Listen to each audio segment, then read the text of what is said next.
아직은 깜깜한 새벽. 베란다 창틀에 까마귀가 날아와 앉아있었다. 스마트폰을 켜보니 시각은 4시 44분. 벌써 일어나기엔 조금 이른 시간대였다. 그는 비몽사몽 베란다로 나가더니 까마귀를 쫓아버리고 다시 침대에 몸을 뉘었다. 13층 아파트에 새가 날아들다니 참 별일이 다 있네. 다시 잠에서 깨었을 때 오전 9시였다. 회사의 출근 시간은 9시까지였다. 이럴 수가. 5년간의 회사 생활 중 단 한 번도 지각하지 않았던 그는 몹시 당황하며 출근 준비를 시작했다. 오늘은 회사의 중요한 프로젝트를 마무리하는 마지막 날이었고 그는 그 프로젝트의 핵심 멤버였던 것이다. 대충 머리를 정돈하고 오늘 발표할 때 사용할 USB와 서류 가방 그리고 다이아 반지를 챙겼다. 평소와 다르게 부산스럽게 움직인 탓인지 책상에 올려져 있던 연인과의 사진이 담긴 액자를 떨어뜨렸다. 바닥에 떨어진 액자는 산산조각이 났다. 불사. 세탁소에 맡겨두었던 양복이 아직 도착하지 않았다. 그는 어쩔 수 없이 상갓집 갈 때나 입는 검은색 양복을 꺼내 입었다. 구두라도 색깔을 다르게 하려고 갈색 구두를 꺼냈지만 처음 신은 순간 구두끈이 끊어졌다. 어쩔 수 없이 검정 구두를 꺼내 신었더니 남자의 차림새는 영락없이 장례식 복장이 되어버렸다.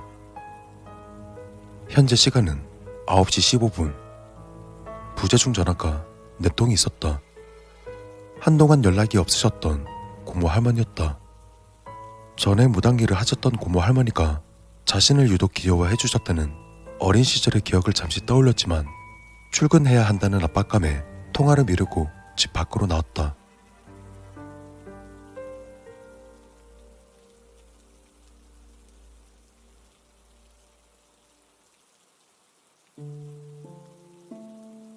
아침 시각이었지만 금세 비가 내릴 듯 날씨가 어두컴컴했다. 그리고 이내 비가 내리기 시작했다. 아파트 주차장에 세워둔 차를 타고 급히 시동을 걸어 엑셀을 밟았지만 얼마 가지 않아 타이어가 펑크나 버렸다. 그는 욕짓거리를 뱉어대며 다시 주차장에다 차를 세워놓고 택시를 잡기 위해 큰 길가로 달리기 시작했다. 길거리엔 검은 고양이들이 비를 맞으며 울부짖고 있었다.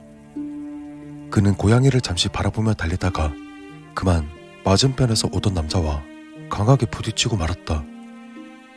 부딪힌 남자는 그 충격으로 손에 들고 있던 카메라를 떨어뜨렸는데 검은색의 그 카메라는 한눈에 봐도 예산 물건이 아닌 값비싼 것으로 보였다. 죄송합니다.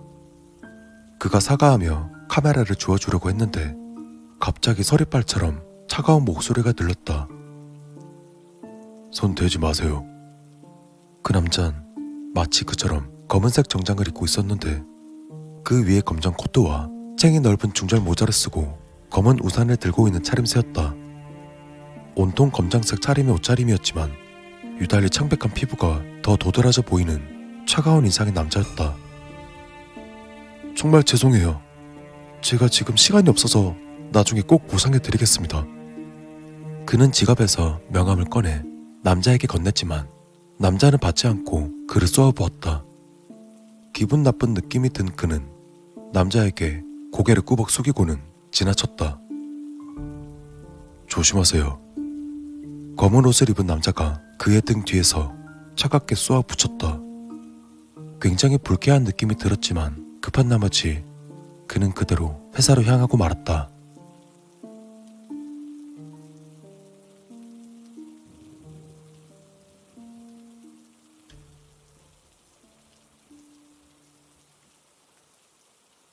그가 회사에 도착한 시간은 10시 30분이었다. 비에 젖어 축축해진 초라한 몰골로 자신의 부서 사무실에 들어가자 모든 직원이 그를 쳐다봤다. 서대리!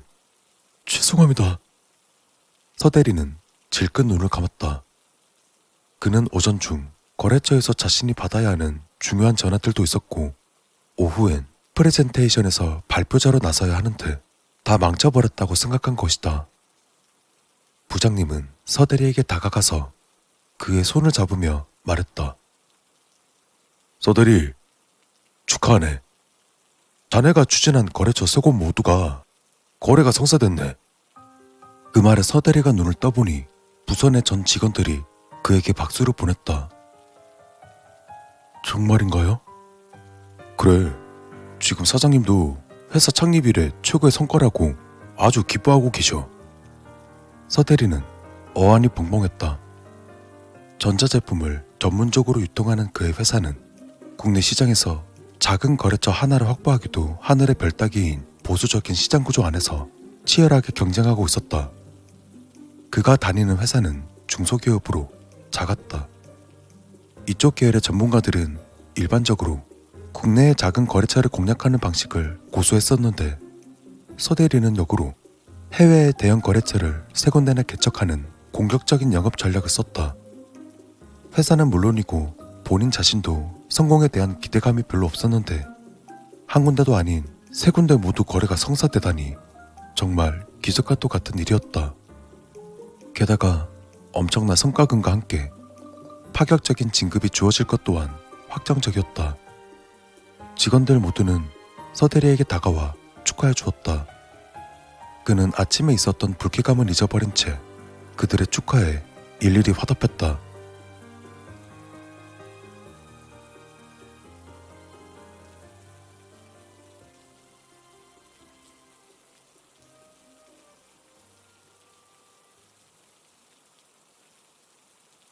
오늘 점심은 제가 사겠습니다.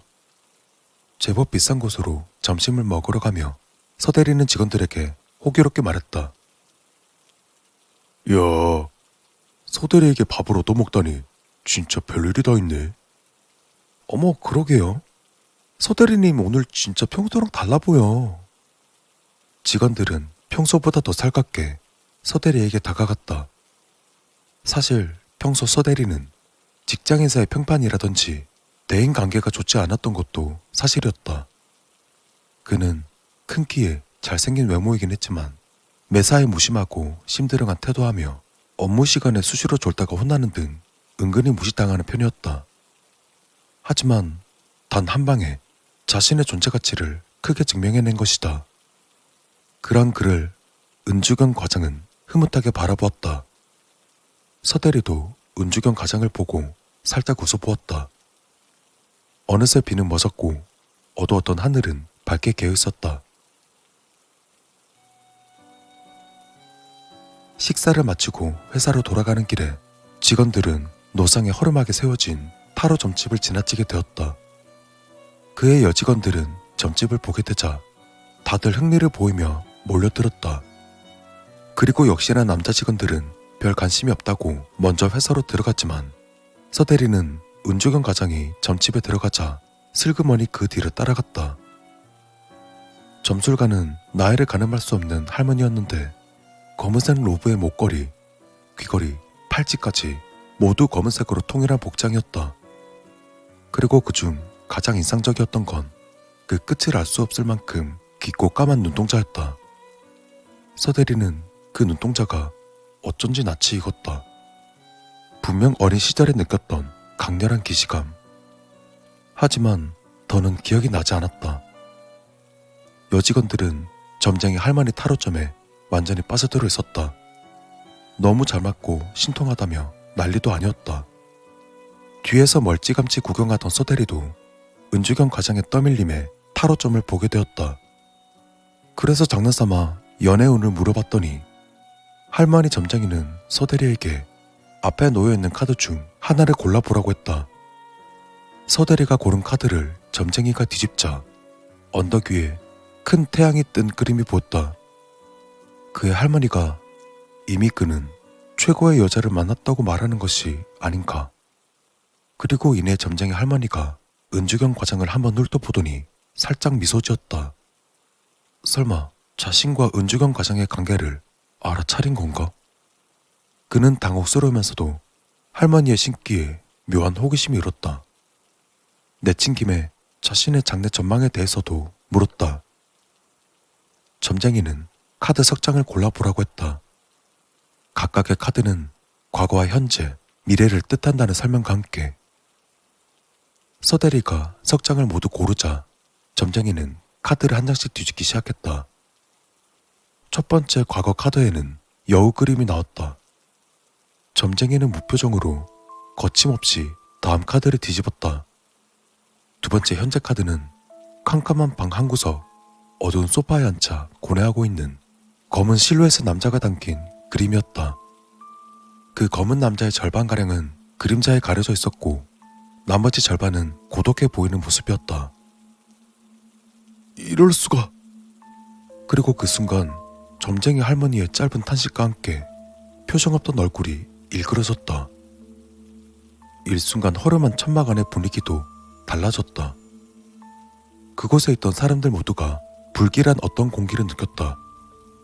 그리고 얼마 지나지 않아 점쟁이의 눈빛이 더욱 깊은 어둠이 파고드는 것을 서대리는 놓치지 않았다. 한동안의 무거운 침묵 속 과거와 현재에 대한 카드가 뒤집혀 있지만 아직 미래 카드는 뒤집지 않은 상태로 놓여 있었다. 저 카드를 뒤집으면 지금 이 분위기를 알 수 있을지도 모른다는 막연한 생각을 하며 서대리가 그 카드에 손을 내밀었다.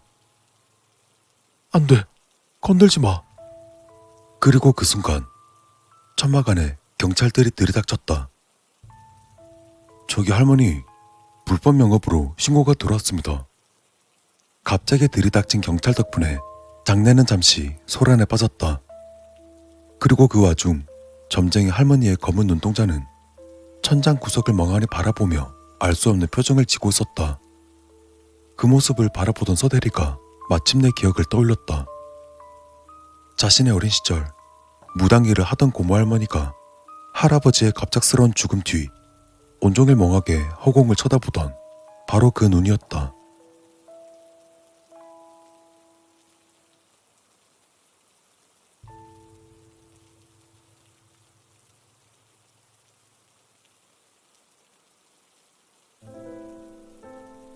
벌써 오후가 되었다. 그날 예정된 대로의 프레젠테이션을 서대리가 발표했다. 다만 이미 계획했던 프로젝트가 기대 이상의 대성공을 거두었기에 그저 지금의 발표는 형식상 진행에 불과했다. 회의에 참석한 직원들의 표정에도 다들 여유로움이 느껴졌다. 단 한 명, 서대리 혼자만이 잔뜩 긴장하고 있나 보다. 그는 바지 주머니 속에 손을 넣어서 다이아 반지를 만지작거리며 은주경 과장을 바라보았다. 은주경 과장. 서대리보다 3살 연상인 그녀는 명실상부한 이 회사의 에이스였다. 명문대를 졸업해 해외 유학을 다녀온 수지였으며 예쁜 얼굴과 날씬한 몸매로 남자들의 동경과 여성들의 선망 대상이었다. 또한 남들을 존중하고 배려하는 성품은 전 직원들에게 사랑받았고 성실하고 부지런한 태도는 항상 타인의 기감이 되는 여성이었다. 그런 그녀와 서대리는 지난 2년간 직원들 모르게 사내 연애 중이었다. 별 볼 것 없는 자신을 왜 좋아해주는지 정말 이해가 되지 않았지만 분명 확실한 건 그의 인생 최고의 행운이 그녀와의 만남이라는 사실이었다. 사실 이번 프로젝트의 성공도 절반 이상은 은주경 과장의 도움이 컸다. 그렇게 만약 서대리는 프로젝트가 조금이라도 성공했을 때 자신의 프레젠테이션 시간에 공개 프로포즈를 하기로 결심했고 지금 이 순간 최고의 기회가 찾아온 것이다. 그렇게 서대리가 주머니 속 반지를 만지작거린 뒤 잔뜩 긴장한 목소리로 말하기 시작했다. 여러분께 진지하게 드릴 말씀이 있습니다. 서대리가 은주경 과장을 똑바로 바라보았고 은주경 과장도 지금의 상황을 예감한 듯 상기된 표정으로 그를 바라보았다.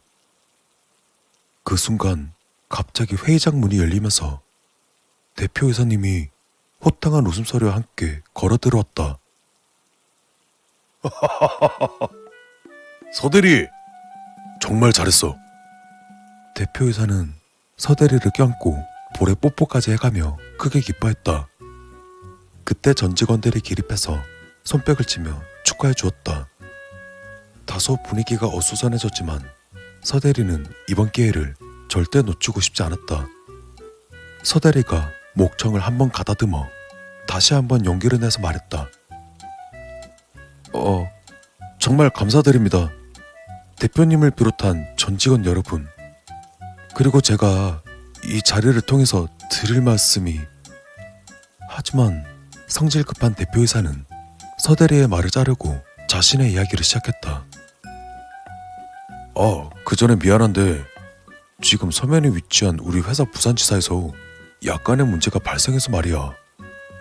대표이사는 여전히 서대리의 어깨에 손을 두르며 자신의 말을 이어갔다. 이렇게 좋은 날 미안하긴 한데 말이야. 이 부장이랑 은 과장이 잠깐 내려가서 문제 좀 해결해주고 와야겠는데. 아닙니다, 대표님. 당연히 가야죠. 아부쟁이인 이 부장은 짐들을 이미 챙겨서 서둘러 회의장을 나가고 있었다. 미안해. 대신 돌아와서 내일 저녁은 내가 정말 거하게 한턱 내겠네. 우리 서대리 잘했어요.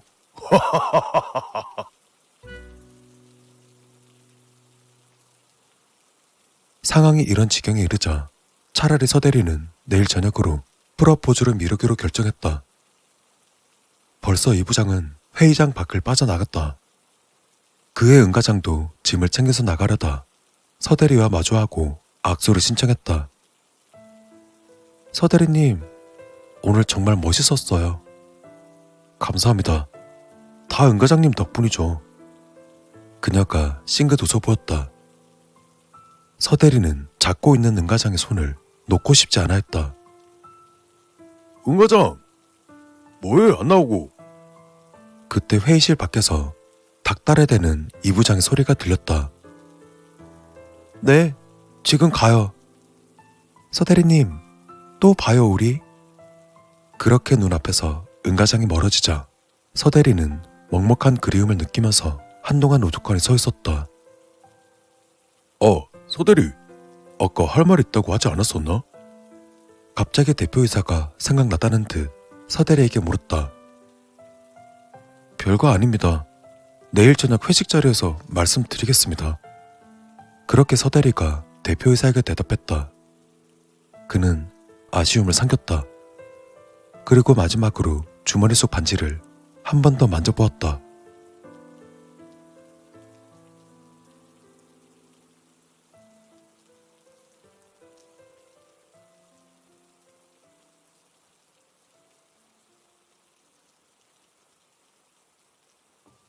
집으로 돌아가는 저녁 퇴근길. 괴었던 하늘이 다시 어두워졌고 비가 떨어지고 있었다.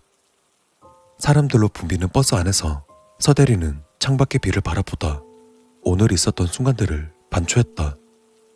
생각지도 못한 프로젝트 성공에 기쁜 마음도 있었지만 그보다 더 마음에 집히는 건 아침부터 일어났던 불길한 징조들이었다. 평소 미신을 믿지 않고 성격도 둔감한 편인 서대리였지만 꺼림칙한 마음이 드는 건 어쩔 수 없었다. 괜찮아. 집에 갈 때까지만 조심하면 돼. 그렇게 서대리가 자신을 다스리고 버스에서 내렸다. 이제 횡단보도 하나만 건너면 집에 도착할 수 있는 상황이었다. 신호등은 파란불이 깜빡이고 있었다. 평소 같으면 급하게 뛰어서 건넜겠지만 오늘만큼은 안전하게 다음 신호를 기다리자고 생각했다.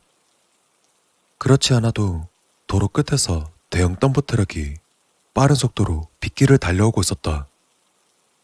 그는 신호가 바뀔 때까지 팝송이나 들을 요량으로 주머니에서 이어폰을 꺼냈다. 그런데 그때 문제가 발생했다. 주머니에서 이어폰 줄을 꺼내려다 줄에 엉켜있던 다이아 반지가 바닥으로 떨어져 버렸다. 그렇게 다이아 반지가 떼굴떼굴 구르면서 도로 쪽을 향해 나아갔다. 반지가 도로에 굴러 들어가기 직전 서대리가 황급히 발을 뻗어 반지를 멈췄다. 다행이다. 큰일 날 뻔했어. 그가 안도하며 반지를 손으로 주우려는 순간 서대리는 보았다. 반대편에서 노란색 비옷을 입은 어린 소녀가 천진난만하게 횡단보도를 건너는 모습을. 보호자로 보이던 그 사람은 휴대폰을 보느라 잠깐 신경을 못 쓴 듯했다. 아이는 벌써 횡단보도 절반을 지나고 있었다. 신호가 빨간불로 바뀌었다. 그 앞으로 덤프트럭이 맹렬한 속도로 달려오고 있었다. 그런데 아이가 너무 작고 빗속이라 그런지 운전자의 시야에 닿지 않은 듯했다. 트럭을 본 아이는 그제야 놀란 듯 그 자리에서 멈춰버렸고 뒤늦게 발견한 보호자가 비명을 질렀다. 순간에 그가 심각한 고민에 빠졌다. 아이를 구할 것인가, 손을 뻗어서 반지를 주울 것인가. 그는 빠르게 머릿속으로 확률을 계산하기 시작했다.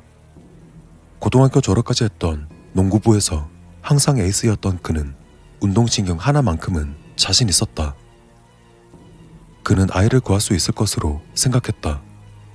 하지만 아이를 구한 후에 자신이 무사할 확률까진 장담하지 못했다. 불현듯 아침에 만나게 된 검은 정장을 입었던 남자의 불길했던 한마디가 갑자기 뇌리에 스쳤다. 조심하세요. 그렇다.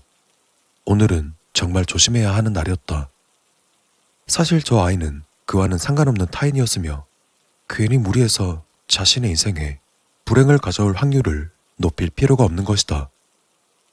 서대리가 반지를 향해 몸을 굽혔다. 그리고 그 순간 주경 씨의 환한 미소가 떠올랐다. 그는 결심을 굳히고 총알처럼 도로로 향해 달려나갔다. 저 아이를 구하지 않는다 그렇게 가정했을 때 주경 씨에게 당당한 남자친구로 살아갈 수 없을 터였다. 서대리가 번개처럼 아이를 들어 보호자 쪽을 향해서 세게 밀었다. 그는 행복하게 생각했다. 방금 서대리의 행동은 그의 인생에 있어 최고의 어시스트였다. 그 순간 트럭은 그의 코 앞까지 다가왔다. 곧이어 들려오는 트럭의 브레이크 소리. 서대리는 질끈 눈을 감았다.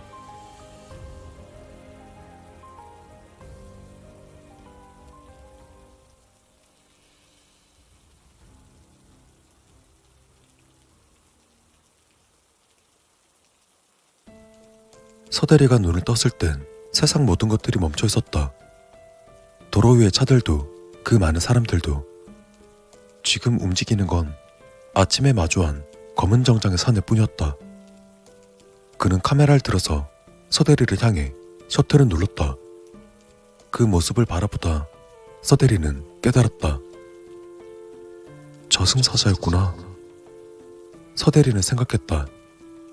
프로포즈 계획이 틀어졌을 때부터, 점쟁이 할머니의 눈동자에서부터. 아니다.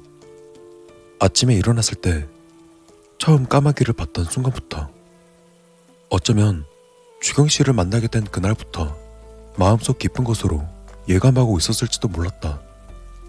자신에게 어울리지 않는 큰 행운에 결국 이런 대가를 치르게 될 것을. 검은색의 남자가 사진을 찍은 뒤 서대리를 부축해 자리에서 일으켰다. 저기, 이왕이면 천국으로 보내주세요. 저 착한 일 했잖아요. 서대리가 저승사자에게 그렇게 농담을 던졌다. 남자는 말없이 서대리를 이끌었다. 그리고는 벤치에 앉히며 말했다. 무사하니 정말 다행입니다. 아, 네. 근데 저승사자치고 다정하신 것 같습니다. 에? 뭐라고요? 사람한테 무슨 말이세요? 머리 다쳤어요? 저는 조선결의 신문사의 김나무 기자라고 합니다. 네? 저 죽은 거 아니었나요? 아닙니다. 간발의 차이로 차가 멈췄어요. 그리고 선생님은 정말 멋진 일을 해내셨습니다. 서대리가 주변을 살폈다. 그런 서대리의 주변으로 사람들이 손뼉을 쳐주고 있었다. 사람들뿐 아니라 도로 위의 차들도 경적을 울리며 서대리에게 환호를 보냈다. 보호자로 보이던 아이 엄마가 다가와서 연신 감사의 인사를 전했다. 김나무 기자는 서대리에게 긍정의 미소를 보여주며 조금 전 일에 대한 인터뷰를 요청했다. 얼떨떨한 기분으로 축하를 받던 서대리가 바닥에 떨어진 반지를 주워 주머니에 넣은 순간에야 비로소 살아있다는 실감이 들었다. 어느새 비도 그쳐 있었다.